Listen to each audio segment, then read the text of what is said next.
നമുക്ക് രണ്ട് രീതികൾ പരിചയപ്പെടാൻ. അള്ളാഹുവിൻ്റെ റസൂൽ ബർക്കത്തിന് ദ്വാരക്കുന്നു യമനിൽ നിന്ന്. അള്ളാഹുവിൻ്റെ റസൂൽ ദ്വാരക്കൂലാന്ന് വാശി പിടിച്ച് അതിൻ്റെ കാരണം ബോധ്യപ്പെടുത്തുന്നു നജിദിനെ കുറിച്ച്. ആ നജിദിൽ നിന്ന് മുജാഹിദ് പ്രസ്ഥാനം വരുന്നു. റസൂലുള്ളാഹി പുകഴ്ത്തി പറഞ്ഞ യമനിൽ നിന്ന് സാദാത്യങ്ങൾ വഴി പരിശുദ്ധ അഹ്ലുസുന്ന വൽ ജമാഅ കടന്നു വരുന്നു. മമ്പറത്ത് തങ്ങൾ യമനിലെ തെരീമെന്നാണ് വരുന്നത്. ബഹുമാനപ്പെട്ടവർ വന്നിട്ടാണ് ഇന്ന് കാണുന്ന മലപ്പുറം എന്നൊക്കെയുള്ള രീതിയിൽ അതൊരു വലിയ മുസ്ലിം ഭൂരിപക്ഷ പ്രദേശമായി മാറുന്നത്. മഹാനുഭാവൻ പഠിപ്പിച്ചത് കൊണ്ടാണ് ഭൂരിപക്ഷ പ്രദേശമായിട്ടും അവിടെ ഒരു അന്യമതസ്ഥനും ഒരു പ്രയാസവും അനുഭവിക്കേണ്ടി വരാത്തത്.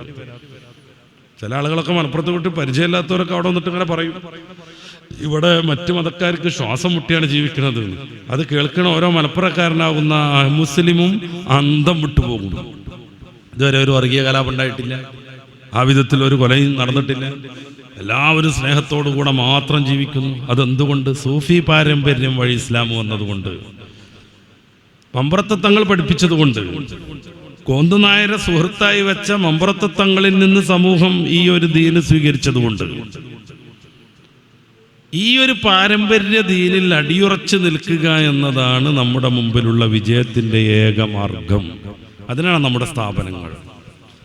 അതിനാണ് ഈ മഹാന്മാരെ നമ്മൾ ഇടക്കിടക്ക് സ്മരിച്ചുകൊണ്ടിരിക്കുന്നത്. ലക്ഷദ്വീപിലൊക്കെ മുസ്ലിം അല്ലാത്ത ഒരാൾക്ക് ലാൻഡ് മേടിക്കാൻ പറ്റില്ല. ഇന്ദിരാഗാന്ധിയുടെ കാലത്ത് വന്നൊരു നിയമമാണ്. മുസ്ലിം അല്ലാത്ത ഒരൊറ്റ മനുഷ്യനും അവിടുത്തുകാരനായിട്ട് അവിടെ ജീവിക്കുന്നില്ല. ജോലിക്കാരൊക്കെ ആയിട്ട് പോകുന്നവരുണ്ടാകും. എങ്ങനെയാണ് ആ ഒരു നാട് ഇவ்விധം ഒരു ആത്മീയ നാടായി മാറുന്നത്? കുറിച്ചാണ് നമ്മൾ ചർച്ച ചെയ്തുകൊണ്ടിരിക്കുന്നത്. ആന്ത്രോത്ത് ദ്വീപിൽ നിന്ന് ലക്ഷദ്വീപിൽ മൊത്തം വെളിച്ചം വിതറിയ ഉബൈദുള്ള തങ്ങൾ, മഹാനുഭാവന്റെ ക്ഷണപ്രകാരം കടന്നു വന്ന നമ്മളിപ്പോൾ സംസാരിച്ചുകൊണ്ടിരിക്കുന്ന അല്ലെങ്കിൽ ഓർത്തുകൊണ്ടിരിക്കുന്ന കാസിം വലിയുല്ലാഹി, ഇവരിൽ നിന്ന് ദീന് പഠിച്ചത് കൊണ്ടാണ് ലക്ഷദ്വീപിൽ ഇതുവരെ ആത്മഹത്യ റിപ്പോർട്ട് ചെയ്യപ്പെടാത്തത്.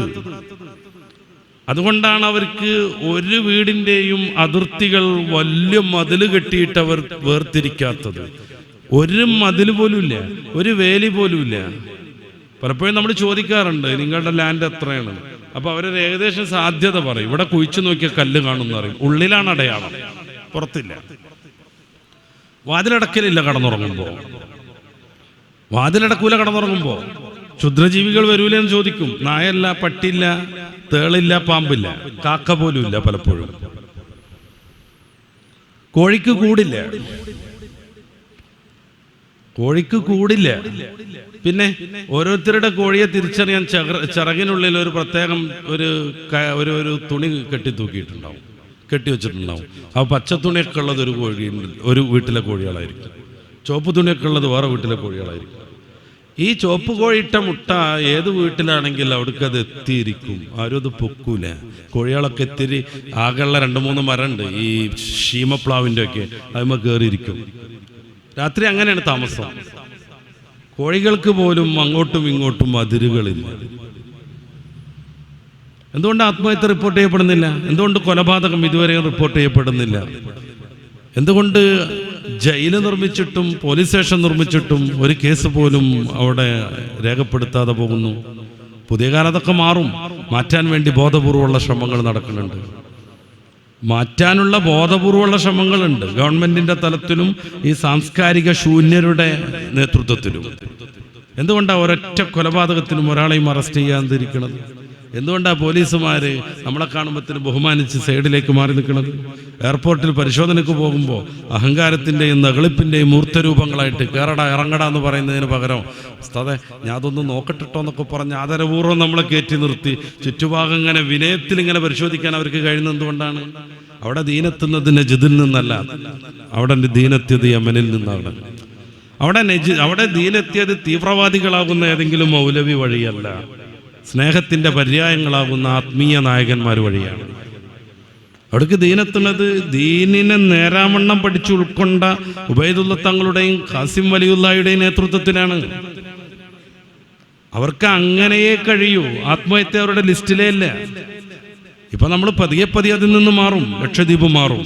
എന്തുകൊണ്ട്?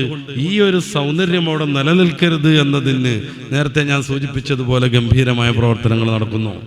മദ്യം ഒഴുകിക്കൊണ്ടേയിരിക്കുന്നു, ഒഴിക്കണമെന്ന് പലരും തീരുമാനിച്ചിരിക്കുന്നു.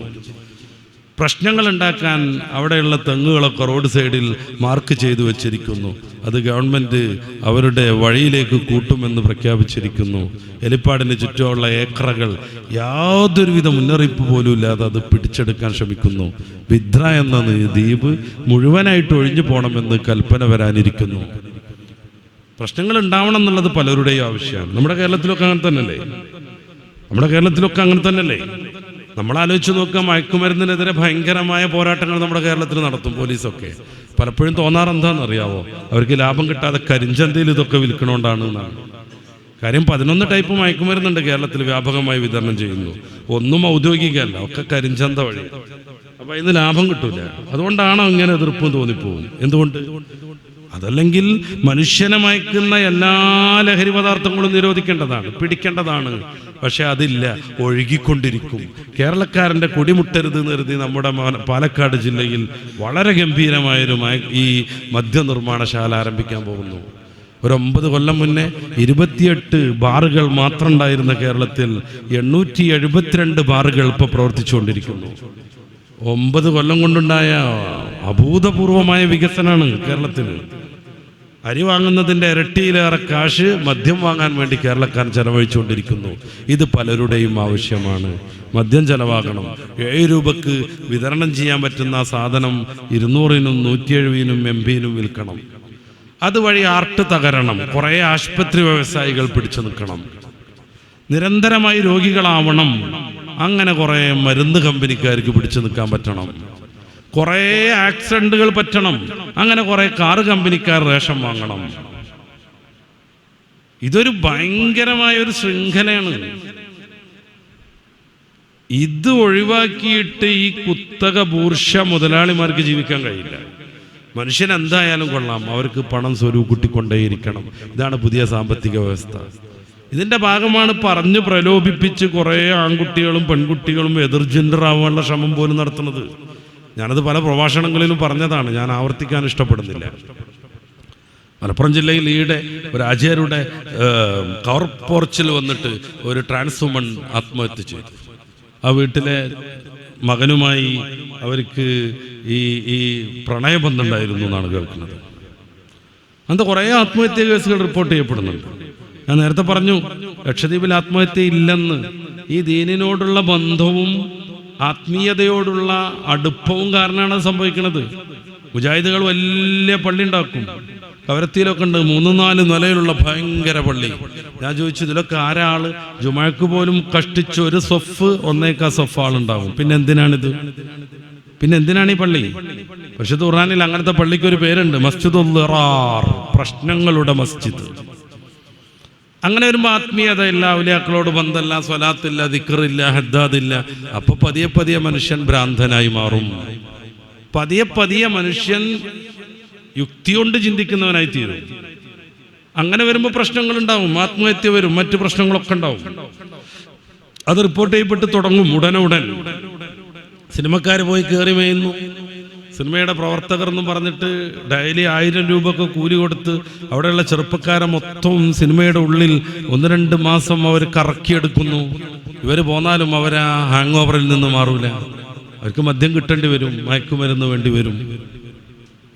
പതിയെ ആത്മീയത പിൻവലിയുമ്പോൾ സ്വാഭാവികമായും അവിടെ അനർത്ഥങ്ങൾ പ്രത്യക്ഷപ്പെടും. നമ്മുടെ കേരളത്തിലൊക്കെ അതാണ് ഇപ്പോൾ കാണുന്നത്.